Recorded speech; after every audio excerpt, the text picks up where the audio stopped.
This is Cheryl from Little Church Knits. In this tutorial, I'm going to be demonstrating the long-tail cast-on for two. This is the perfect cast-on to use anytime you want to work two items in the round at the same time. If you're unfamiliar with the long-tail cast-on, I suggest you watch the long-tail cast-on tutorial first. Also, the Intro to Magic Loop tutorial is very helpful to learn the basic mechanics of how to work with Magic Loop.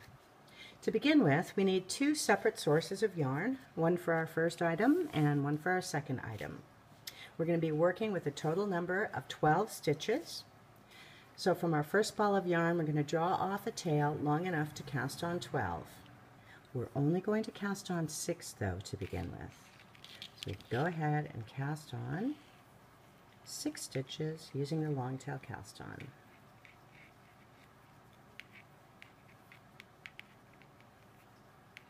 There we go. Just move those to the cable for now. We'll get back to them in a minute. From your second source of yarn, again draw off a tail long enough to cast on 12 stitches, and this time we're going to cast on all 12. This is such a great cast on to use anytime you need a little extra elasticity. The top of a sock, the edge of mittens, the brim of a hat. It's fun, it's fast, it's easy.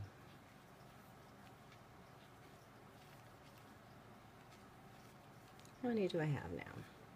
2, 4, 6, 8, 10, 11, 12.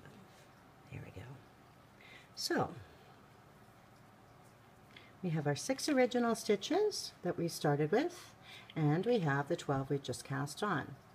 Let's move those 12 down onto the cable, and as in the Magic Loop tutorial, we're going to divide this run of stitches in half, 2, 4, 6, and at the center point we're going to draw up a loop of cable, just like that. What we're doing is dividing our stitches so that we have 6 on one half of the cable and 6 on the other half of the cable. Just like that. Okay. 6 and 6 with our purl bumps together and our original 6 here. Let's move those original 6 up onto the tip of the needle. Take this lonesome needle tip here. He's empty. And he's waiting to have 6 more stitches cast onto him, which is why we left that extra long tail when we cast on the original 6. So we can just go ahead and cast on using long tail cast on the last 6 stitches. Snuggle it up nice and close, that first stitch, so we don't get a gap.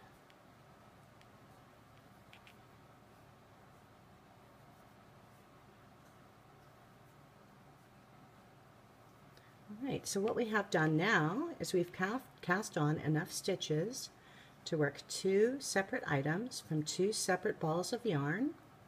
6 here, that's the bottom half of your round on the first item. 6 here, which is the bottom half of the round on your second item. The second half of the round is on the needle farthest from you. We have a loop of cable at the right. Now, to begin working in the round, we're going to need to have our working yarn on the right hand side. So we're just going to rotate our work counterclockwise.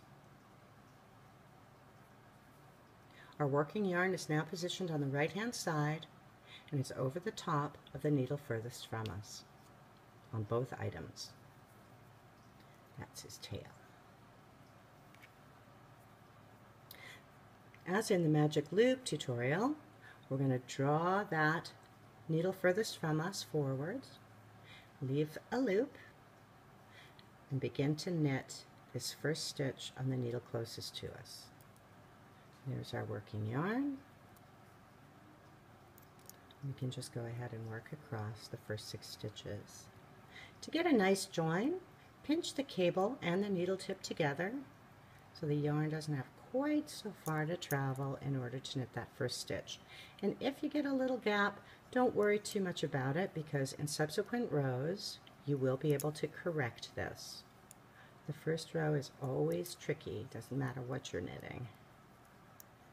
All right, so we've just completed half a round. We've joined for working the round and completed half a round on our first item. And now we're going to go and do the same thing with the second item. Of course, we're going to be working with our second ball of yarn this time. The working yarn is attached at the right-hand side to the cable in the rear, farthest from us. I'm going to go ahead and work across those 6 stitches, attempting to get a nice close joint. So once we reach the end of this little run of stitches, what we will have accomplished is to be joined for working in the round and to have worked halfway around on both items, which we've done.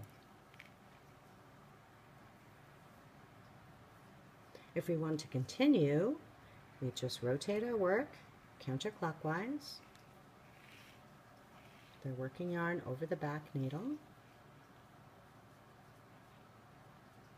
pull this cable forward so that the stitches rest on the tip of the needle in ready position,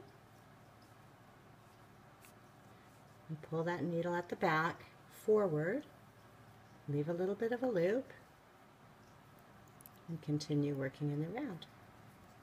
So what we've done is we've cast on and worked almost one full round on 2 objects, and we're on our way to knitting in the round 2 at a time. That's all there is to it. Thanks for watching. Bye for now.